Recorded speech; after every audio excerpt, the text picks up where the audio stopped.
Bonjour à tous, j'espère qu'on m'entend bien. Je vais essayer de parler fort et voilà, transmettre le message que le Saint-Esprit m'a inspiré pour aujourd'hui. Ce sera vraiment un message très très court, une vidéo vraiment courte.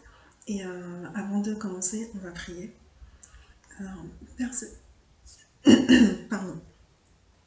Père Céleste, je te remercie parce que c'est toi qui nous permets, à moi et à tous ceux qui sont connectés, d'entendre ce message que tu veux nous transmettre aujourd'hui. Père Céleste, je te demande de nous pardonner toutes nos offenses, purifie-nous et sanctifie-nous dans le sang précieux de Jésus, ton Fils, de tout péché, de toute iniquité, toute pensée, toute parole, toute action que tu as vue dans nos vies qui ne t'a pas glorifié. Nous te demandons sincèrement pardon, nous te demandons de nous laver dans le sang précieux de Jésus. Père Céleste, je te demande, prends le contrôle et la direction de cette vidéo, prends le contrôle et la direction de ce message, moi ma bouche, moi mes lèvres, que les mots que je vais utiliser, que le message que je vais transmettre soit entièrement euh, inspiré par ton Saint-Esprit, soit entièrement conduit par ton Saint-Esprit afin d'édifier, de bâtir, de restaurer, afin aussi de convaincre de péché, de justice et de jugement. Merci parce que tu restaures les cœurs, tu restaures les vies brisées, tu utilises ce message pour glorifier ton nom et pour établir ton règne dans le cœur de tous ceux qui vont écouter ce message et que ce message nous aide à mettre en pratique ta parole et à vivre une vie qui te glorifie. Nous avons tous prié dans le nom de Jésus. Amen. Gloire à Jésus. Donc en fait, franchement, ce message il est très très court. C'est simplement en fait, j'étais en train de penser que c'est important de prier pour son futur conjoint, pour ceux qui sont en attente du mariage. Et pour ceux qui sont déjà mariés, c'est important de prier ensemble, en fait, que le mari et la femme prient ensemble. Alors ça a l'air vraiment quelque chose d'évident, mais pourtant la prière en fait en couple, c'est quelque chose qui est très attaqué.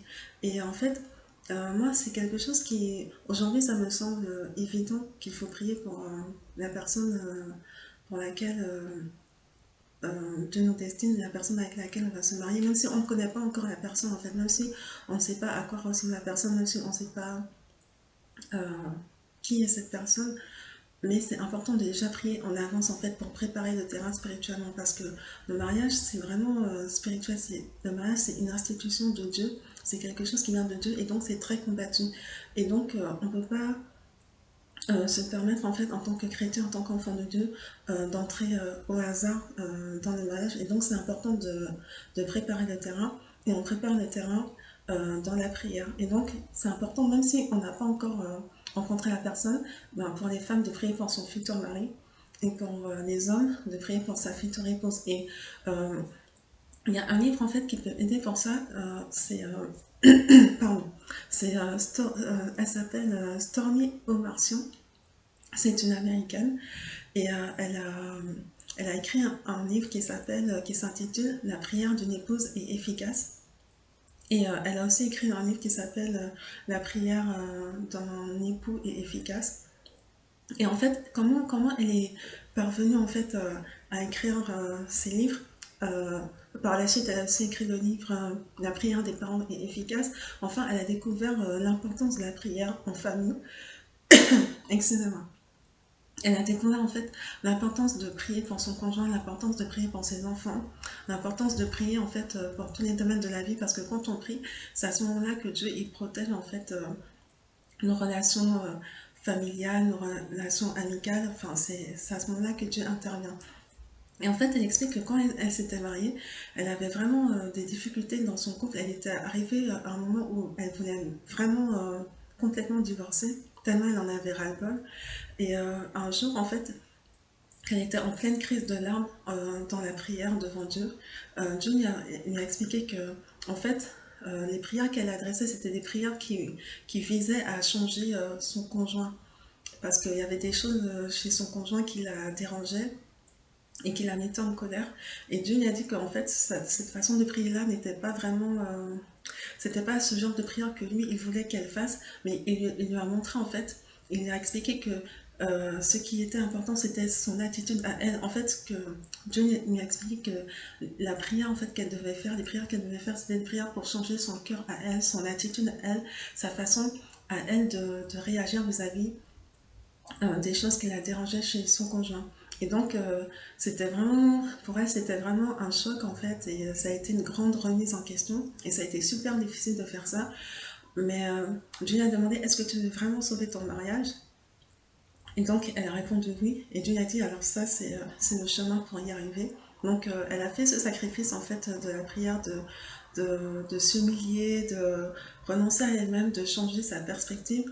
Et au fur et à mesure qu'elle priait en fait pour bénir son mari et pour changer ses attitudes, pour avoir les attitudes que Dieu attendait d'elle, ben, elle s'est rendue compte que dans son couple, les choses commençaient à s'arranger de mieux en mieux. Et aujourd'hui, elle est mariée, elle est très heureuse. Ils ont deux enfants ensemble. Et en fait, elle a découvert l'importance de la prière. Et en fait, elle expliquait qu'il ne faut pas attendre d'arriver, d'être au bord du divorce, d'être dans une crise, dans son couple, dans son mariage, pour commencer à prier pour son conjoint. En fait, il faut commencer à prier dès le départ.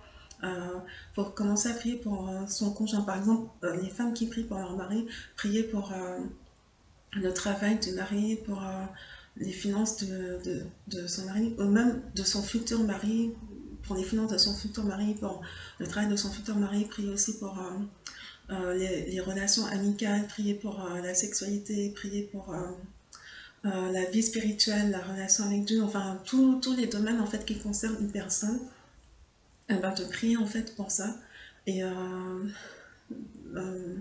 fait, dans le livre, en fait, elle prend, il y a différents chapitres en fait qui concernent les différents aspects de la vie d'un homme, d'une personne, et en fait, elle encourage les points de prière. Donc ça, c'est une façon de faire, mais sinon, vous pouvez trouver sur Internet des listes gratuites de points de prière pour son futur conjoint, pour son conjoint actuel. Et c'est vraiment, vraiment important de le faire. Et il y a quelque chose, en fait, il faut savoir qu'il y a des parents qui prient, qui ont commencé à prier pour leur enfant, pour le futur conjoint de leur enfant, dès leur naissance.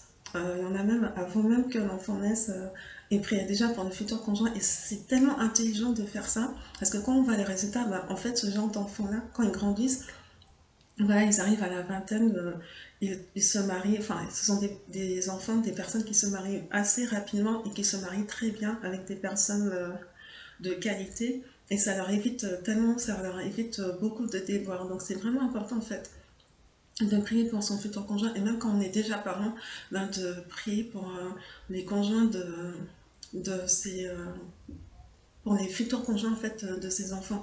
Et même si un enfant n'a que 2 ans, ben, c'est vraiment pas trop tôt pour commencer. Il y a plein de témoignages de personnes qui expliquent qu'ils ont un merveilleux mariage et ils sont reconnaissants que leurs parents aient prié pour eux depuis leur petite enfance. Et après, ben, si vous êtes en attente du mariage et que vos parents n'ont pas prié pour vous, ce n'est pas dramatique, ce n'est pas grave. En fait, là, maintenant que vous entendez ce message, ben, vous pouvez commencer maintenant à prier pour votre futur conjoint et à présenter les différents points de prière qui concernent la vie d'une personne et que ce soit un mariage qui glorifie Dieu. Et que Dieu, enfin, les points essentiels, c'est que Dieu vous permette d'épouser la personne avec laquelle il veut que vous accomplissiez votre destinée. Et aussi euh, aussi que Dieu protège la vie de cette personne, enfin, plein de points de prière. Vous pouvez demander à Dieu de vous inspirer quels sont les points de prière pour cette personne, de quelle prière cette personne a besoin. Et aussi, euh, une fois qu'on est, une fois qu'on est marié, c'est tellement important aussi de mettre la prière au centre parce que la prière, en fait, elle permet, euh, elle permet une meilleure communication, elle permet euh, une meilleure relation tout simplement. Et par exemple, on peut commencer quand on est déjà marié de demander ben, enfin, quels sont tes sujets de prière à son partenaire et vice-versa. Et comme ça, voilà, ça permet en fait d'échanger, de devenir plus proche. Et c'est vraiment des choses qui sont importantes et de prier régulièrement ensemble.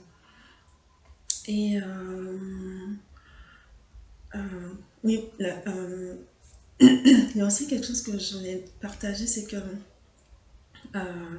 Enfin, j'étais en train d'hésiter parce qu'il y a un verset qui m'est venu en tête, il y a un verset qui dit euh, que un on chasse 1000 et deux on chasse 10 000. Donc, quand une personne prie, euh, elle peut chasser 1000 démons. Et à deux dans la prière, quand on est marié, on en chasse 10 000. Et c'est pour ça que Dieu veut tellement avoir des mariages qui l'honorent sur cette terre. Euh, il y a aussi quelque chose aussi, c'est tellement important d'épouser la personne que Dieu a prévue pour nous parce que, en fait, quand on est avec la personne que Dieu a voulu qu'on épouse, Dieu nous donne une grâce spéciale en fait pour porter les fardeaux de cette personne dans la prière, pour répondre à ses attentes, à ses besoins aussi. Et c'est pas, en fait, c'est pas. Comment est-ce que je pourrais expliquer ça? Il y a beaucoup de belles femmes sur Terre et avec beaucoup de qualités, beaucoup de choses positives, mais il n'y en a qu'une seule en fait qui correspond, euh, comment dire, il n'y en a qu'une seule qui pourra permettre à un certain type d'homme d'atteindre la destinée que Dieu a prévue pour lui. Voilà, tout le monde n'a pas la même grâce et tout le monde n'est pas qualifié pour être l'épouse d'un, je sais pas, par exemple, euh, d'un pilote d'avion. Je prends vraiment un exemple au hasard, mais un pilote d'avion, par exemple, voilà, si Dieu lui a donné voilà, certaines aptitudes, certaines capacités, il y a des choses spécifiques dont il a besoin chez son épouse pour pouvoir euh, conduire cet avion et être pilote d'avion tous les jours de sa vie. Bon, franchement, là, j'ai pris cet exemple vraiment au hasard, mais c'était pour expliquer que tout le monde n'a pas... quand Dieu, en fait, quand Dieu oint euh, une personne, quand Dieu donne une onction, en fait, à une personne pour le mariage, c'est pour un but bien précis. Donc, quand on se marie avec quelqu'un, quand Dieu est à l'origine d'un mariage, en fait, il va donner l'onction à l'homme il va donner l'onction à l'homme, la grâce, les capacités pour accompagner cette femme. Il va donner aussi la grâce et l'onction à la femme pour accompagner cet homme. Donc, c'est pour ça que c'est tellement important d'être dans le plan de Dieu pour le mariage. Parce que quand on n'est pas dans le plan de Dieu, ben, franchement, voilà, c'est pas tout le monde qui peut supporter voilà, certaines choses. Parce que tout le monde, enfin, on a tous, euh, on est tous en voie de perfectionnement et on a tous des choses à améliorer, à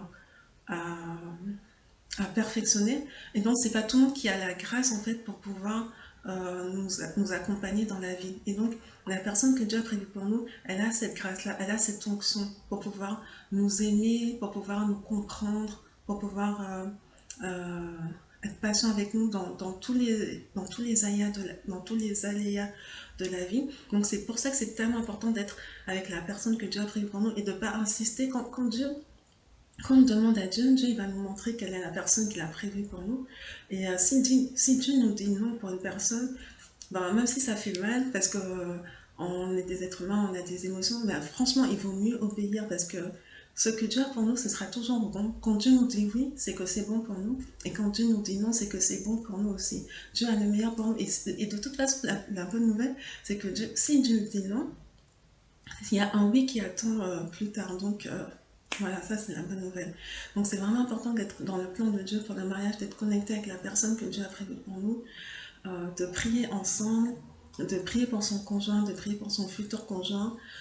euh, et que quand on a des enfants, même s'ils sont petits, même s'ils sont bébés, de prier déjà pour leur futur conjoint, de prier pour leur relation amicale aussi. Et voilà, en gros, c'est ça. Donc, le livre de Stormy Omartian, je vais mettre le titre dans la boîte de description qui est en dessous de la vidéo.